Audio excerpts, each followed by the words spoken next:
Hello दोस्तों, फिनटेक्मो में आप सभी दर्शकों का स्वागत है। इस वीडियो में हम बात करने वाले हैं जीएसटी धारा के बारे में। जीएसटी धारा 17(5)(d) के अंतर्गत सर्वोच्च न्यायालय का निर्णय, इनपुट टैक्स क्रेडिट पर महत्वपूर्ण निर्देश।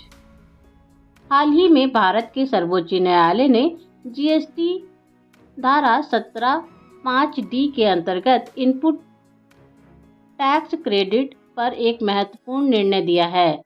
इस मामले में सफारी रिट्रीट्स प्राइवेट लिमिटेड ने उन आपूर्ति पर आईटीसी की मांग की थी जो अचल संपत्ति के निर्माण में उपयोग की गई थी।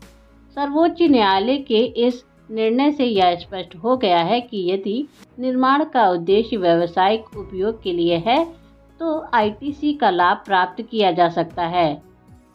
मामला क्या था?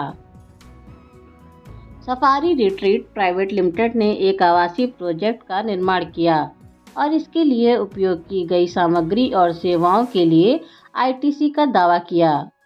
कंपनी ने यह तर्क दिया कि निर्माण का उद्देश्य एक व्यावसायिक स्थिति में उपयोग करना है, जिसमें शामिल है संपत्तियों को बेचना या पट्टे पर देना। इसके विपरीत कर अधिकारियों ने दावा किया कि अचल संपत्ति के निर्माण में उपयोग की गई सामग्री और सेवाओं पर आईटीसी की अनुमति नहीं है, क्योंकि यह धारा 17(5)(d) के अंतर्गत आता है, जो उन आपूर्ति पर आईटीसी को सीमित करता है जो व्यक्तिगत उपयोग के लिए अचल संपत्ति के निर्माण में उपयोग की जाती हैं। सर्वोच्च न्यायालय का निर्णय।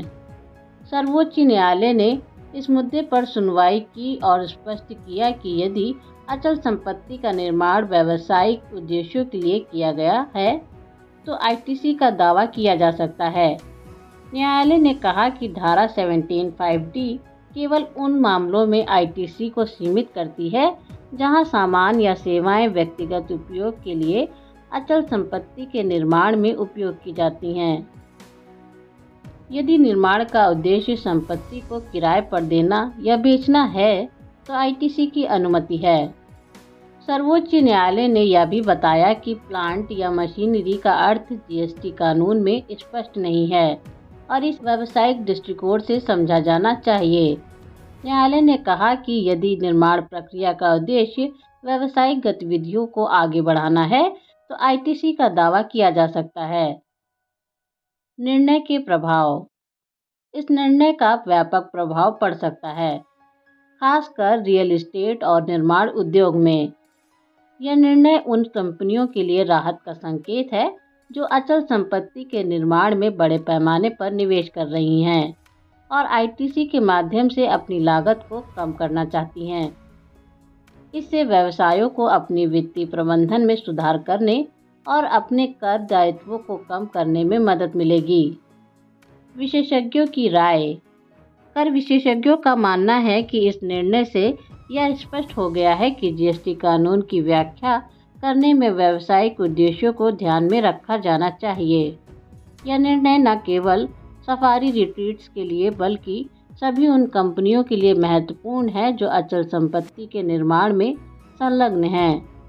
इससे यह भी संकेत मिलता है कि कर अधिकारियों को आईटीसी के दावों को अस्वीकृत करने से पहले व्यावसायिक स्थिति पर ध्यान देना चाहिए। निष्कर्ष। सर्वोच्च न्यायालय का यह निर्णय जीएसटी धारा 17(5)(d) के तहत आईटीसी पर एक महत्वपूर्ण मोड़ है। यह निर्णय यह दर्शाता है कि यदि निर्माण का उद्देश्य व्यावसायिक गतिविधियों को आगे बढ़ाना है तो जीएसटी का लाभ उठाया जा सकता है। यह रियल एस्टेट और निर्माण कंपनियों के लिए एक सकारात्मक संकेत है और उन्हें अपने वित्तीय प्रबंधन में अधिक स्वतंत्रता प्रदान करता है।